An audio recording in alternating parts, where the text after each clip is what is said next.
Charlie तो England का उस वर्ष का श्रेष्ठ बल्लेबाज था। जॉर्ज स्टड 1882 में कैम्ब्रिज का क्रिकेट कप्तान बन गया। अगले वर्ष जॉन स्टड कप्तान बना। 3 भाइयों का लगातार कप्तान बनना क्रिकेट के इतिहास में ही एक रिकॉर्ड था। जॉन स्टड मात्र क्रिकेटर ही नहीं थे, बल्कि वह उन्हीं दिनों स्थापित कैम्ब्रिज इंटर कॉलेजियन यूनियन के अध्यक्ष भी थे। प्रत्युत्तर में मूडी ने फरवरी 13 को ग्लासगो से पत्र लिखा, आऊंगा किंतु नवंबर में ही संभव होगा, पर केवल 8 दिनों के लिए। ग्लासगो की सभाएं 5 माह चलती रही। उसके पश्चात स्कॉटलैंड के उत्तरी शहर वेल्स और आसपास के द्वीपों पर भी कुछ दिन। नवंबर 4 तारीख को वे कैम्ब्रिज पहुंचे। अगले दिन इतवार था। जॉन ने सोचा कि मूडी के संदेश आमतौर पर सुनने वाले संदेशों से कितने भिन्न हैं, किंतु उसके भय का कारण कुछ और ही था। कैम्ब्रिज के बहुसंख्यक विद्यार्थी आत्मिक बातों के प्रति लापरवाह और उसे तुच्छ जानने वाले थे। कहीं ऐसा ना हो कि वे मूडी के समान सपाट उपदेश का सबके सामने मजाक उड़ाने लगे। जैसा जॉन को भय था वैसा ही हुआ। शाम की सभा में कई कॉलेज विद्यार्थियों ने हॉल में प्रवेश ही हुल्लड़ मचाते हुए किया था।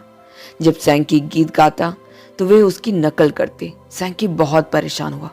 पहली बार उन्हें ऐसी स्थिति का सामना करना पड़ रहा था। तत्पश्चात मूडी का आगमन हुआ। बीच बीच में हियर हियर की आवाज उठ रही थी। उन्होंने स्थिति संभालने का काफी प्रयास किया। मूडी ने विनती की कि यह राजनैतिक कार्यक्रम नहीं है बल्कि आत्मिक सम्मेलन है, इसलिए सबको भय और भक्ति के साथ बैठना चाहिए। किंतु उन उदंडी बच्चों ने कान नहीं दिया। मूडी ने जल्द ही प्रार्थना के साथ सभा समाप्त की। फिर कहा कि जो अधिक सुनना चाहते हैं या जिन्हें प्रार्थना की आवश्यकता है वे रुक जाए। अधिक जानने की इच्छा से लगभग 400 लोग रुक गए, शेष लोग चले गए।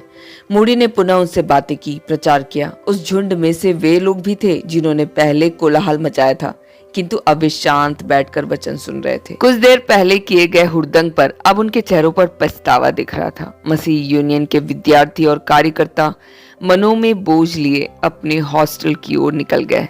ऐसे लोगों को बुलाने से ऐसा ही होता है जिन्होंने कॉलेज का हाथ भी नहीं देखा है, कैम्ब्रिज के विख्यात विद्यार्थी जोराल्ड लैडर ने कहा। जोराल्ड उन लोगों के नेताओं में से एक था जिन्होंने अग्रिम पंक्ति में बैठकर हुड़दंग मचाया था। जॉन स्टड ने मूडी और सैंकी को वापस होटल पहुंचा दिया।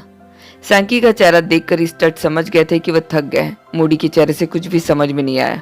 उन्होंने साथ मिलकर प्रार्थना की कि आगामी दिनों की सभाओं में परमेश्वर की आशीष हो। सोमवार की सुबह एक परिचारक ने मूडी को एक कार्ड ला कर दिया। जोराल्ड लैडर, ट्रिनिटी कॉलेज। साथ लेकर आओ, उन्होंने कहा। श्रीमान, मैं आपसे माफी मांगने आया हूँ, द्वार पर ही खड़े होकर अतिथि ने कहा।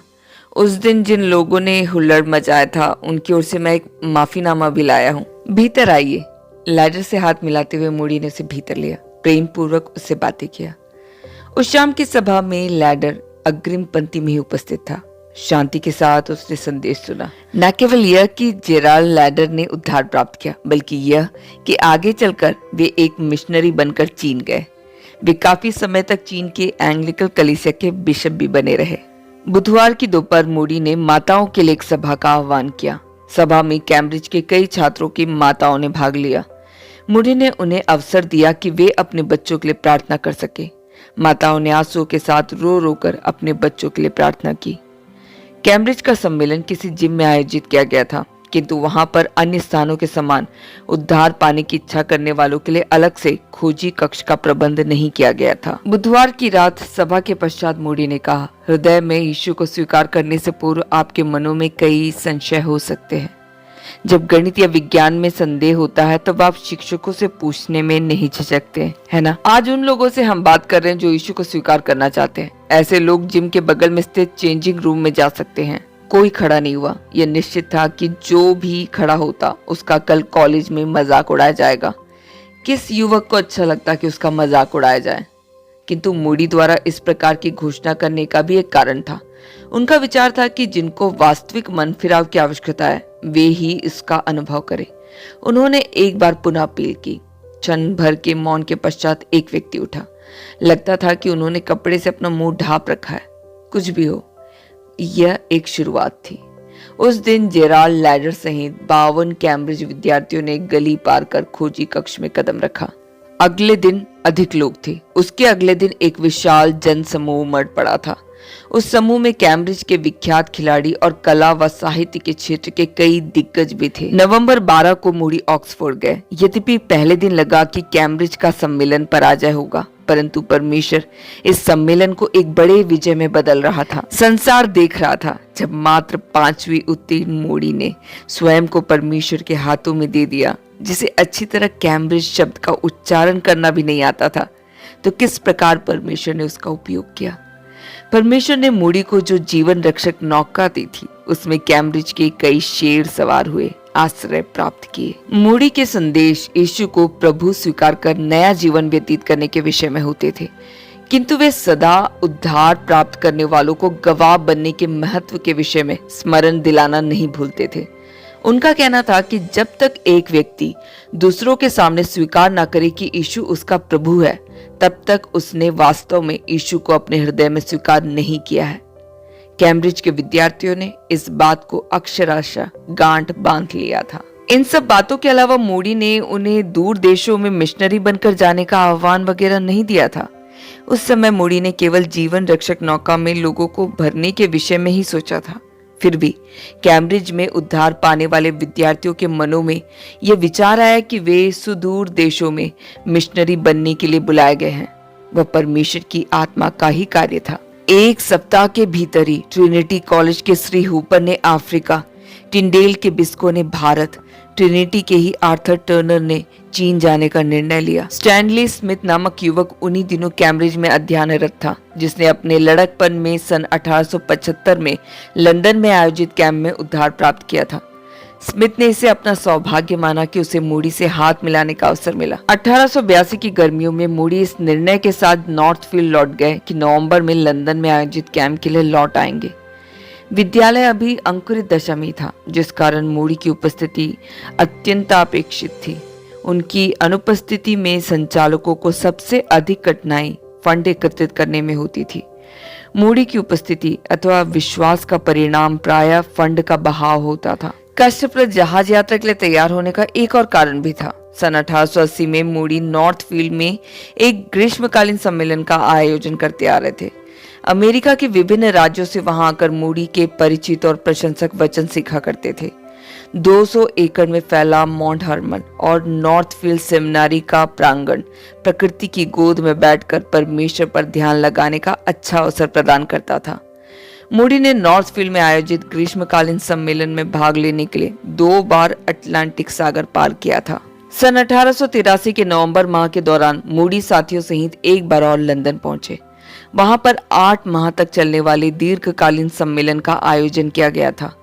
मूडी को इस बात ने अधिक आश्चर्यचकित और आनंदित किया था कि लंदन कैंप के अधिकांश स्वयंसेवक और कार्यकर्ता 8 वर्षों पूर्व आयोजित मूडी के सम्मेलनों में उद्धार प्राप्त या जागृत किए गए लोग थे। यह सोचकर मूडी की आंखों में आंसू बहने लगे कि उनके द्वारा की गई सेवाएं व्यर्थ नहीं हुई थी। हर कहीं अंतर दृष्टिगोचर था। कलीसियाओं में अधिक आत्मिक अनुभव का प्रदर्शन किया। चर्च ऑफ इंग्लैंड पूर्व से कहीं अधिक जागृत किया गया था। लंदन के 11 स्थानों में सम्मेलन स्थापित किए गए। एक बार सम्मेलन में आने वाले अगली बार अधिक लोगों के साथ सम्मेलन में आते। न केवल स्वयं के बल्कि दूसरे के उद्धार के लिए भी लोगों ने उत्साह दिखाया। यीशु को ग्रहण करने की इच्छा के साथ खोजी कक्ष पहुंचने वालों का मार्गदर्शन करने में परामर्शदाताओं की कमी एक बड़ा पराजय था। मूडी ने आह्वान किया कि अधिक लोग परामर्शदाता बने। वंसवर्थ की सभा में 2000 लोग खोजी बनकर पहुंचे थे। वंसवर्थ में एक विद्यार्थी था जिसने कैम्ब्रिज की सभाओं में उद्धार प्राप्त किया था। उसे लगा कि उसमें परामर्शदाता बनने की योग्यता नहीं है, किंतु वह परमेश्वर की सेवा में भागीदार बनने की अपनी इच्छा को दबा नहीं पा रहा था। उसने एक तांगा किराए पर लिया। जब वह वंसवर्थ में सम्मेलन स्थल पर पहुंचा तो तांगे वाले से कहा, मैं अगले 2 घंटे का किराया भी तुम्हें दूंगा।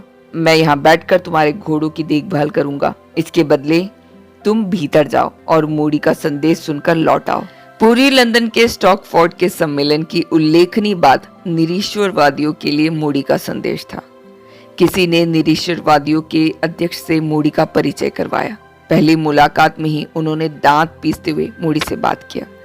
उन्होंने किसी के हाथ से एक कागज का टुकड़ा भिजवाया जिस पर लिखा था, साहस है तो हमें संदेश दो। परिणाम, 31 जनवरी 1884 की विशेष सभा थी। मूडी के संदेश का विषय था, हमारी चट्टान उनकी चट्टान के समान नहीं है। मूडी ने नास्तिकों की आशाहीनता और खालीपन का वर्णन किया। मृत्युशैया की असहायता का वर्णन कईयों के दिलों को छू गया। अंत में चिरपरिचित साधारण सा प्रश्न, कौन यीशु को ग्रहण करेगा?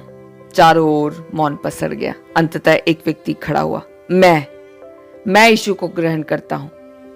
निरीश्वरवादियों ने शोर मचाया। मूडी शांत रहा। अधिकांश लोग सभा से उठकर चले गए। वह एकमात्र व्यक्ति जिसने मसीह को स्वीकार किया था। वह उस समूह के एक प्रमुख बुद्धिमान और एक अच्छा मैकेनिक भी थे। 10 दिनों के पश्चात नास्तिक संघ के अध्यक्ष ने मूडी को अपने घर में निमंत्रित किया। चाय के दौरान मूडी ने कहा, यदि मैं स्ट्रैटफोर्ड में रहता तो कभी भी वाद विवाद कर आप लोगों को जीतने का प्रयास नहीं करता, बल्कि अपने जीवन और प्रेम से आपको जीतता। पर आप तो यह कर चुके हैं, उनका जवाब आया। उस दिन स्टड बंधु स्टैफोर्ड में थे। मंझला भाई जॉर्ज किसी मारक रोग के चपेट में आकर बिस्तर पकड़ लिया। भाई की देखभाल चार्ली के कंधों पर थी। जॉर्ज की अनुपस्थिति में चार्ली ही कैम्ब्रिज एलिवेशन का कप्तान था। उसके बल्ले की करामात के कारण अखबारों ने उसे मास्टर बैट्समैन नाम दिया, किंतु असहाय जॉर्ज के पास बैठने पर उसे लगा कि ये सब कुछ व्यर्थ है। जब जॉर्ज को जरा आराम मिलता तो सिटी स्टड मूडी की सभाओं के लिए लौट आते। वहां एक बार पुनः परमेश्वर ने मुझे खोज निकाला, मेरा उद्धार का आनंद लौटा दिया, चार्ली ने कहा। चार्ली को तीव्र इच्छा हुई कि क्रिकेट के अपने साथियों को सुसमाचार सुनाए। इसी लक्ष्य के साथ उस दिन वह मैदान में उतरे। शनिवार के दिनों में मूडी भी चार्ली के साथ मैदान पर उतरते थे। शनिवार उनका विश्राम दिन होता था। लंदन के कई क्रिकेट वीरों ने अपना जीवन यीशु को समर्पित किया। बल्ले को एक तरफ रखकर उन्हीं हाथों में बाइबल थामे उन्होंने यीशु की गवाही दी। क्रिकेट के मैदान में गवाही देने से स्टड तृप्त नहीं हुए। उन्हें निश्चय हुआ कि परमेश्वर उन्हें चीन में मिशनरी बनने के लिए बुला रहा है। न केवल स्टड बल्कि अब 7 लोग चीन जाने के लिए तैयार हो गए हैं। Stanley Smith, C T Studd, D E Hoste, Arthur Turner के भाई Cecil Turner, Montagu Beauchamp, William Cassels, Cambridge के कई भूतपूर्व रत्न यीशु का साथी बनने के लिए सुदूर देश की ओर यात्रा पर निकल पड़े। यह मिशनरी मात्रा कैम्ब्रिज सम्मेलन का दूरगामी परिणाम था। यदि मूडी कैम्ब्रिज के पहले दिन के अनुभव से दुखित होकर सभाओं का संचालन बंद कर देते तो क्या यह संभव हो पाता? मूडी का हृदय भी सुदूर मिशन की ओर झुकता जा रहा था। अगस्त 1885 को नॉर्थफील्ड सम्मेलन के दौरान अंतर्राष्ट्रीय मिशन के लिए विशेष प्रार्थना का आयोजन किया गया। लगभग 1000 लोगों की भीड़ से आई.टी. पियर्सन ने मिशन के विषय में बातें की। आगे बढ़ने का समय आ चुका है, पियर्सन ने कहा। सारी जातियों को सुसमाचार सुनाने के निश्चय के साथ कलीसियाएं विश्वासी स्तर का सम्मेलनों और मिशनरी कार्यों की योजनाएं बनाएं।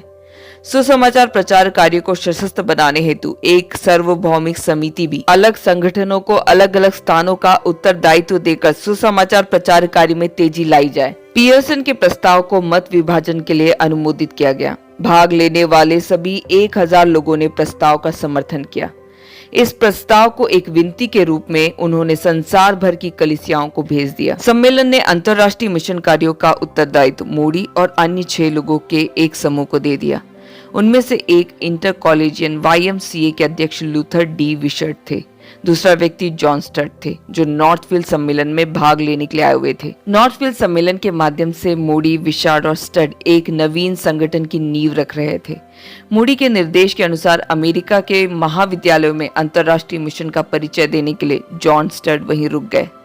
कैम्ब्रिज एलिवेशन के कप्तान के रूप में स्टड अमेरिकी विद्यार्थियों में मशहूर थे। जॉन के लिए यह बात कम महत्व की नहीं थी कि वह मास्टर बैट्समैन C.T. स्टड के भाई हैं, किंतु अमेरिका के युवकों के लिए C.T. स्टड केवल एक मास्टर ही नहीं थे, बल्कि वह एक ऐसे मसीही योद्धा थे जिन्होंने अपनी असीमित धन संपत्ति को त्याग कर चीन जाने के लिए जहाज पर सवार हुए थे।